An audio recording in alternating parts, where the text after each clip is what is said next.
your website. So we're not going to do that right now. So the next tools are the healing brush tools. Now these are very important. I learned about the healing brush tools in Computer Graphics 2. Now I'm not going to really show you how to use these now because I'm going to make a different tutorial on how to fix photos and all that stuff with these tools.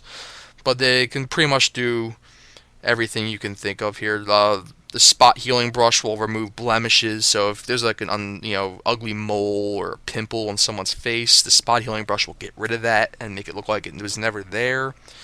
The healing brush is going to be used for if you have like a crease or folds in pictures you want to get rid of. You would use that to get rid of that. And the patch tool is a little weird to explain. I'd have to show you how to use that one. And the red eye tool is self-explanatory. It gets rid of red eye in photos. Now the next tools are the brush and pencil tool. They're pretty again self-explanatory. Brush and pencil. Here's the brush, and here's the pencil. You can adjust the size if you want to adjust. Actually, to adjust the size on the keyboard, if you use the keys that are next to the P and next to the backslash, I'm not sure what they're called, but if you can toggle between sizes of your brushes. It's just like that. That's how it is on my laptop here. I'm not sure how it is on a home PC. So the next tools are these are the clone stamp tool is very fun.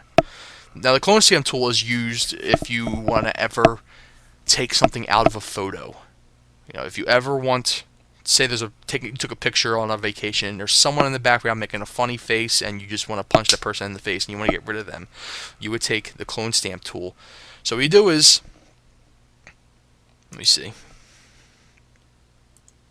you select part of the picture. Let me start over. Okay, so you choose your layer. So I'm going to choose this top layer here, just for shits and giggles. Now I got my clone stamp selected. Now I want to we're going to get rid of the shadow of the tree here. So I want to click this sandy color because that's where it's standing on. And let me just see, just like that. See, the shadow is disappearing, just like that. Make my brush a little smaller. See, just okay. And then I want to start getting rid of the tree.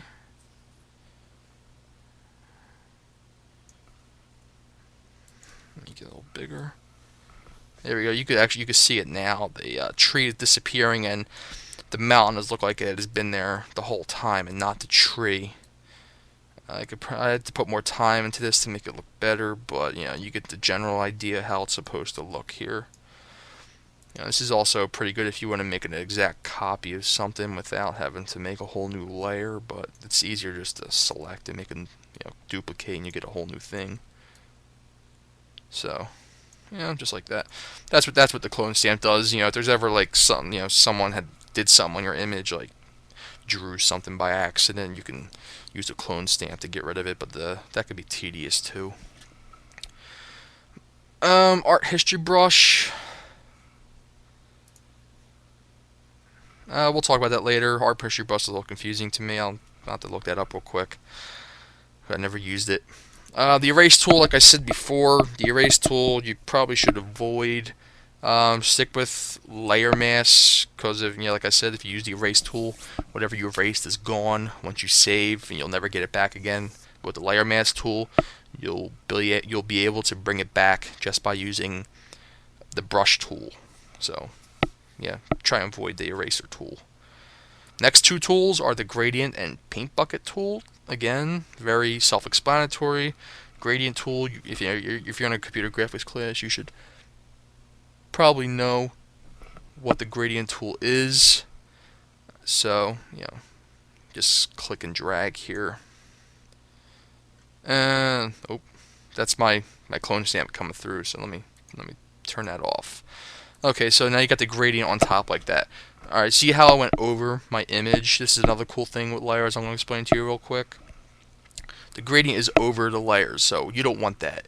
You want you want that image to come through the gradient. So if I go up here to this normal tab, if I click on it, it brings a drop down menu, and these are your blending options. And the blending options are very fun to work with, especially if you're into building signatures for forums, anime signatures, gaming signatures, stuff like that. These are, what you would use to get the effects that a lot of them have.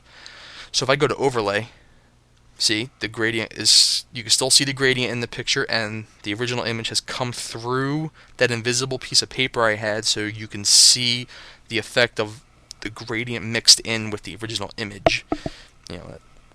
That's what that does. Pretty cool. You can experiment with all these blending options. If you do multiply, so you get it darker, just darken. You got color burn, does some really cool stuff. See, so you can have fun with that. Alright, so and after that's the paint bucket tool. That's easy. You just take the paint bucket tool, click, click, click, it fills the whole thing. So next, let's see. Okay, the smudge tool. Oh boy. Okay, the smudge tool is basically how it sounds. It's, imagine your finger painting. That's what the smudge tool does. Now the smudge tool is pretty cool for if you want to do like pastel paintings, or if you want to smooth the ink, the paint out to give it an inky look. It's that's what the smudge tool can do for you. So let me see if I can see how the mountain gets that smeary look to it. You might have to put it on full screen to see it, but it's there. See, if I do it on the trees, you can see how it gets that smeary look to it. That's what the smudge tool does. It's a very useful tool. You probably use it in class if you're taking computer graphics, for projects. I know it was required in a project. You had to use a smudge tool. So yeah, you probably want to spend time learning the smudge tool. It's an important tool in this program. So if you hold that in, you got the blur tool, which again, self-explanatory. It blurs. Can't really notice it, but it's there as a small blur. Plus the strength I have on 76. That's another thing on some of these. You can raise the strength on, say, like the clone stamp also. Well, not the strength, the opacity. This one has strength, but the strength is pretty much how strong it comes in. So that is that.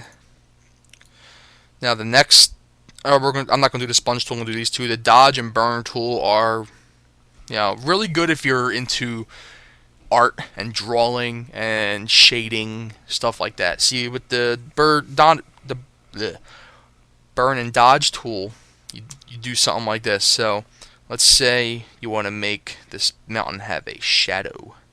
You would just, oh wait, gotta increase the exposure. That's way too weak. So put it like 100 there, and then you want to make it darker. You see on the mountain how it's gaining some darkness there, some shadow. That is the burn tool. Now the dodge tool will do the opposite. It'll lighten. See how the mountain lightens? Now there's a certain way how to use these, a better way.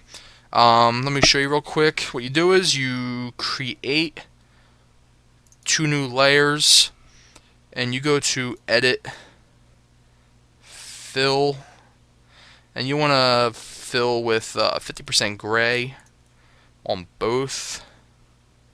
I probably shouldn't be showing this right now, probably a different date, but it's pretty cool. 50% gray. Oh shoot! See what I just there's a troubleshooting problem. I just accidentally closed my layers window. So if you ever lose your layers window, if you go up to the window tab at the top here, you click on it, and you go down and look for layers. If you click on that, your layers reappears, and that's for every window you could think of. Actions, animation, brushes, everything.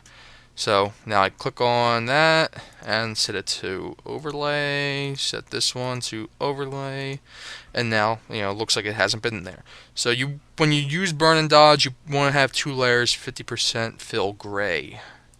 So that way it comes in a little better than that